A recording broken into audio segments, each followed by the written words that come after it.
So you guys start off with pads yesterday.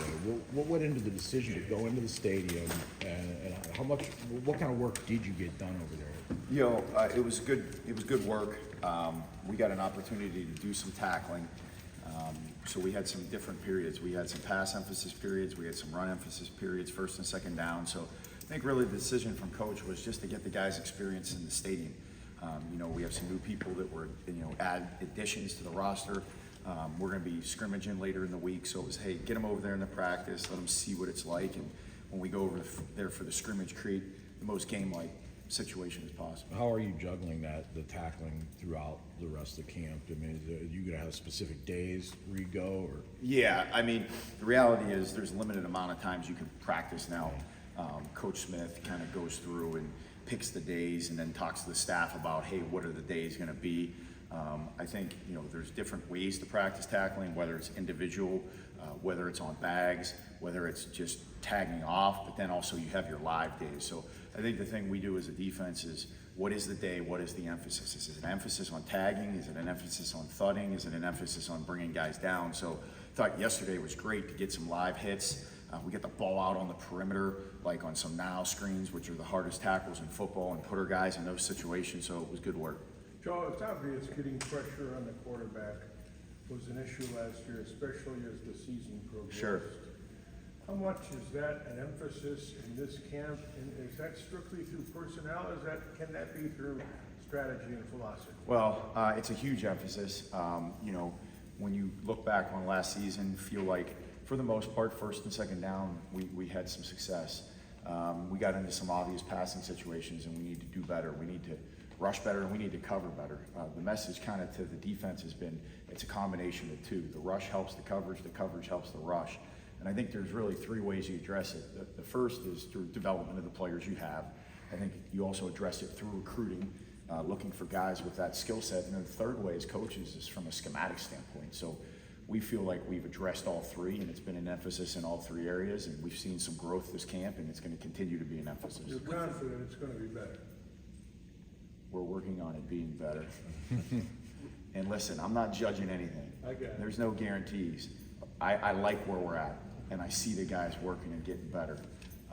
And so I believe in the guys, and I believe in the staff, and I believe in the coaches. So. When you mentioned the recruiting side of that, what were you prioritizing with building? Because there's a lot of turnover in the edge rush room, particularly. Yeah, length, twitch, athleticism, speed.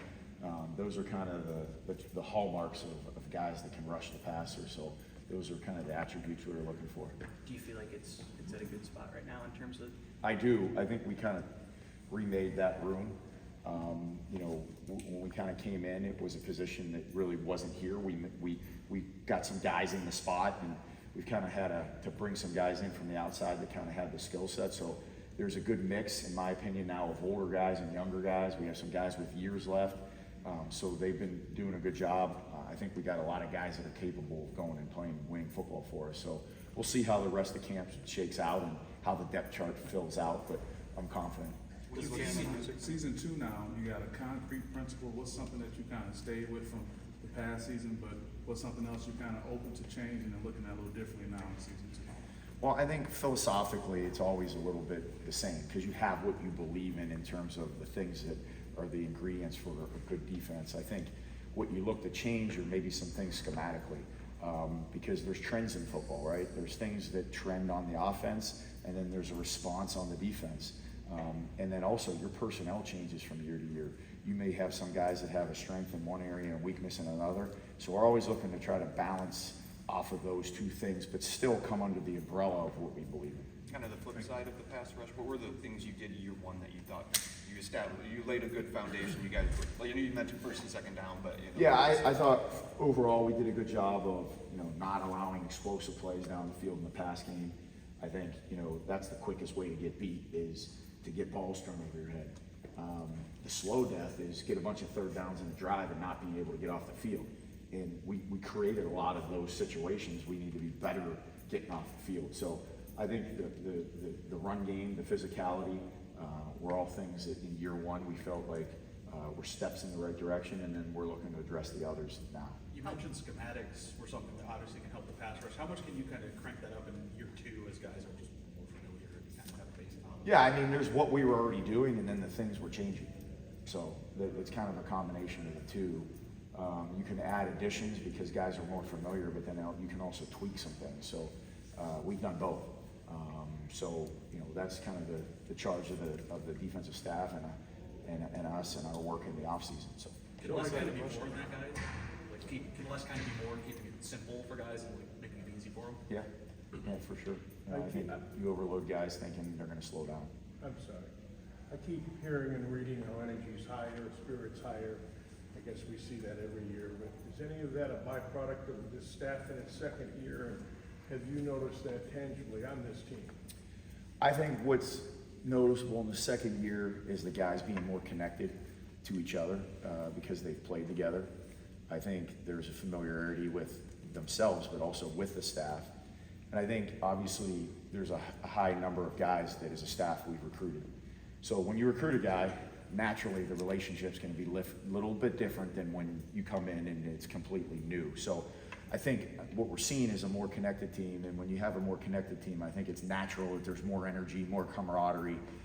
So I think that's a little bit of the reason why. Can you talk a little bit about the additions that you had over from spring ball on? I mean, defensive side went out and added a few more bodies maybe than the offensive side. Sure. Like guys like Isaac and some of the D-backs you got, and kind of what you saw in the spring that made you go and pick up a few more. Well, we liked what we saw at all the positions that we added at, but what we wanted to do was add some depth and add some guys to the room. So we went out and we got some guys in the secondary, particularly at safety, and added some depth there.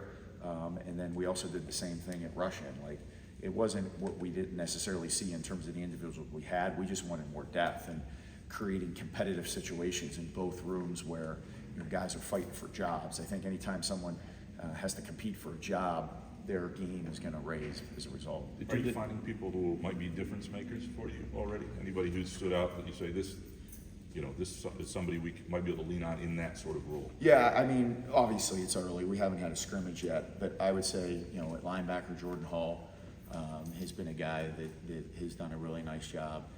Jalen Thompson, I've been impressed with up front. I think just as a whole, like our defensive tackles as a group have done a good job. I've noticed some improved pocket push and some improved pass rush there. So those are the ones that I kind of see right now. Joe, rush in with Cam and Isaac, just get your first look at them coming over the summer. What have you thought of them over the last week or so? I think Cam, the one thing that stood out is he's probably a little stouter and a little more heavy-handed than maybe we thought seeing on film. So that's kind of really stood out and been impressed. And Isaac, he probably moves a little bit better that we had seen coming from what it was on film. And so that's always a positive when you get a little bit of like, hey, these guys kind of were a little bit of ahead where maybe we even evaluated them on film. As far as your linebacker room, you got a lot of guys that sort of seem ready to play now, I guess, year two. Like, what's your outlook of those guys and maybe the versatility, I guess? Yeah, I think it's a really good room. I think it's competitive for playing time, and I think there's a lot of guys that have the ability to play. So I think, obviously as we kind of go through camp and make decisions on depth charts and things like that, obviously there's going to be ones and there's going to be guys that aren't ones. But I think the thing that it allows us to do is have guys that stay fresh, and then in different packages we can kind of get different guys on the field and kind of get some guys in their areas of strength. I know that you mentioned you haven't scrimmaged yet, but do you have an idea that you want Jordan in the green dot? And I guess from his communication standpoint with other guys, how has he done? Yeah, I mean, he's been really good. He, obviously, I mean, we kind of talked about this last year. At this point, it's like multiple people wearing it and trading it out, and even the thing with it in terms of college football and substitutions, and if a guy's out, another guy, and I thought our equipment staff did a great job with it last year, but he's got it on and with multiple guys right now, and then we'll make a decision on who's the one for the game, but he's really good with communication.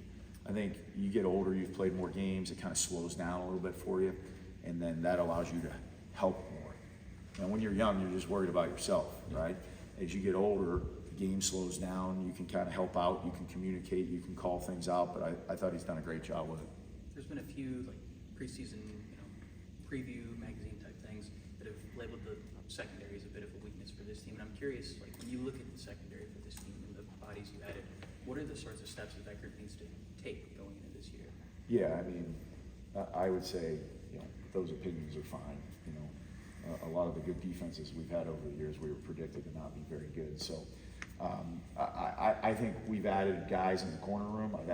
We've added guys in the secondary. It's safety. We've added guys. We've transitioned some guys into some different spots. We kind of value length and athleticism. We feel like we've gotten longer and we've gotten more physical. And we also value football IQ. And I think if you can get a secondary of guys that have some length and athleticism and they're smart, you got a chance to have a really good group. I've been pleased with what we've seen so far in camp. I think the other thing that helps us is we've upgraded, big time in the receiver room. I think we got a really competitive situation where we're going against some high quality receivers, and it's been back and forth, which is a good thing. I think anytime you get it one way or the other, it could be good for one side, but the other side probably not so much. But it's been back and forth, so I think we've got upgraded on both sides of the ball at those positions. Speaking of the offense, are there guys that, years ago, when Kenneth Walker was here, for example, that they started to figure out how good he was just because the defense said either he's great or we're really awful. And I'm just wondering if there's anybody on the offensive side of the ball that you said, wow, that person really stands out and gives us trouble. It's funny because I guess a lot of the league that year could have said we're really awful because of him. But no, I just, listen, I think the reality is I think the receiver room as a whole is the thing that stands out to me. Like, it's faster, there's more playmaking ability, there's multiple people, it's not just hanging your hat on one guy. So I think when you take a room and you add multiple people that are productive and can run, I think what you have is a really good situation for the offense, because it's not a situation where you can just hone in on one guy. There's multiple threats there. So I think that group is probably the thing that stood out the most. On your side of the ball, is there anybody in that freshman class or second year class that came in with you guys last year that have kind of elevated from spring ball to now, where you're just kind of like, this player needs to be on the field, or these couple guys need to see time? Yeah, I mean, there's a bunch of them. From at linebacker, Brady Pretzloff. I think Brady's going to be a great player for us. Obviously, we've got a deep room there, but he's really talented. I think Justin Denson's done some really good things to date in camp and in the back end. Mike Sean Bueller. I think he had a big jump in where he was from the year before till now. Derek Simmons is a young guy that has kind of caught eyes and been a guy that I think has a chance to be a really good player. Aiden West is a guy that came in the winter, and so we've been pleased with the young guys. In multiple of those spots that I mentioned, we got some older guys that are good players there too. So it's good because you create some depth and you have some guys that are learning. So we're getting down to 22, 23 days before game night.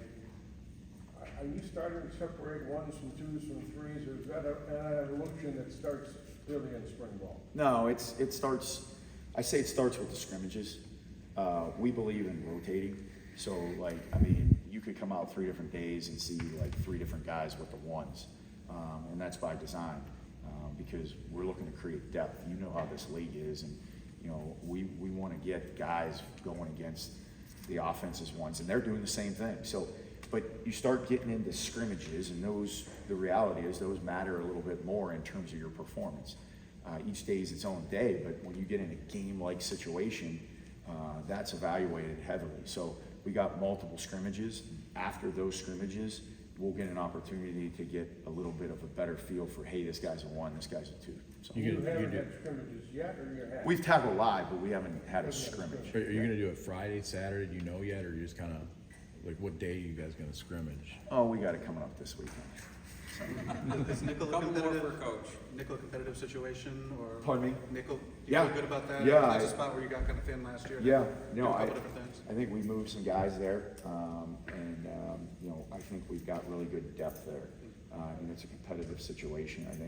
I like when we get nickels who've got some corner experience, because it's just the coverage aspect, but you also like corners that are physical.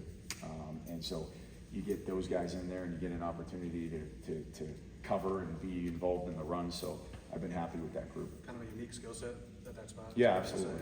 You mentioned Jalen Thompson is taking some steps. Will those steps enable him to maybe play some edge and stand up? Again, I know you experimented with that a year and a half ago. Is that something that could? Yeah, I think he is playing in multiple spots right now. You'll see him out on the edge. There'll be times you will even see him inside. He spends the majority of the time on the outside though. But you know, we want to be able to get matchups and be able to get him on guys that we feel like he can have success with, because he's really grown. Like, I think it's an evolution of a player, right? And sometimes people don't appreciate it. Like, there's that initial step of being when you're young, like just doing your job, which is a good thing when you're young, right? But then at the next transition is like, now you start making plays. And I think that's where he's kind of trending toward in his career, where last year he had a good season, he did his job, and what we've seen this year is he's starting to make plays in the run game and in the pass game, so it's been pretty cool to see. Quindarius Dunnigan has changed his body a little bit. How's that looking? It looks good. I mean, he looks a little bit faster and twitchier than he was last year. He's an effort guy. He gives us everything he has, but it's been kind of noticeable that he's moving around a little bit bigger, kind of leaned himself out, and even though carrying the same weight, just added muscle, so his work's paid off. Thanks, Coach. Appreciate it. Thanks, Joe. Thank you.